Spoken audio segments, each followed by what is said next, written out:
bakkuma jirtanitti nagaan keenya sinaa dhaqqabu jecha odeeffannoo biyya keessaa fi biyya alaa argachuudhaaf YouTube channel keenya Oromummaa Tube jedhu subscribe like share gochuu hin dagatinaa kallattiin gara oduu ijoottan darba.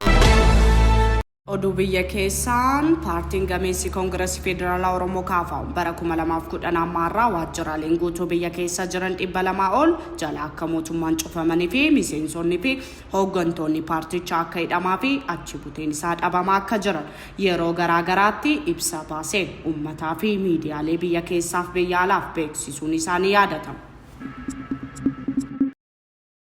Kun akkuma jiru ta'ee gidduu kana ibsa isaa fuula Facebook irratti maxxanseen miseensonni garaagara mana hidhaatti darbatamuu fi mirga isaanii sarbamuu ifoomsee jira. Dabalataanis sababa qaamonni mootummaa waajjiraalee KFO cufu miseensota hidhuu ilaalchisee mootummaaf gaafilee armaan gadii dhiyeessee jira. Akka itti aanutan isiniif dhiyeessa. Tokko obbo Tokkummaa Margaa hatattamaanii fi haala duree tokko malee akka gadhiifaman. Lama qaamolee nageenya gocha kana raawwatan irratti qorannoon guutuu fi walaba ta'e gaggeeffamee seera duratti itti gaafatamummaa akka mirkanaa'u. Sadi sababni hidhaa seeraan ala obbo Tokkummaa ifaatti akka himamu.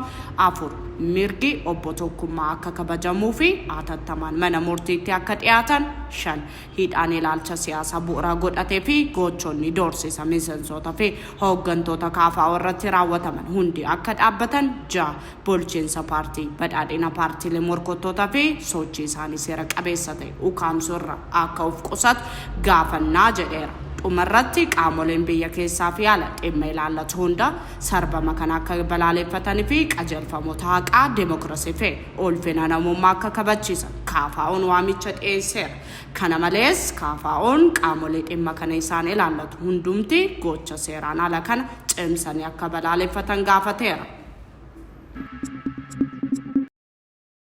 Gara odeeffannoo biyya alaatti yoo ceenu marii nageenya yeroo dheeraa booda Raashiyaa fi Yuukireen jidduutti Istaanbul Tarkii keessatti akka gaggeeffame BBC'n gabaaseera. Kun akkuma jiru ta'ee mariin kun yeroo jalqabaatiif ta'e kan lamaanuu marsaa haaraa dubbii jalqabsiisee ture. Bu'aa cimaa tokko malee xumurameera.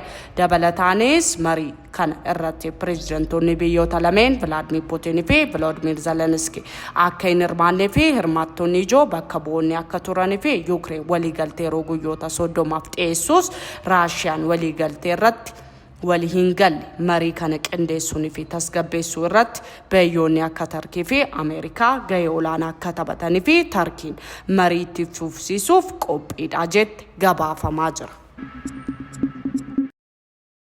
Gara odeeffannoo birootti yoo ceenu haleellaa qilleensaa humni waraanaa Israa'el raawwateen hospitaalonni gurguddoo Gaazaa keessatti miidhaan hamaa irra gaheera. Kunis balaan lubbuun namoota hedduu galaafatee haala yaaddeessaa uumee jira.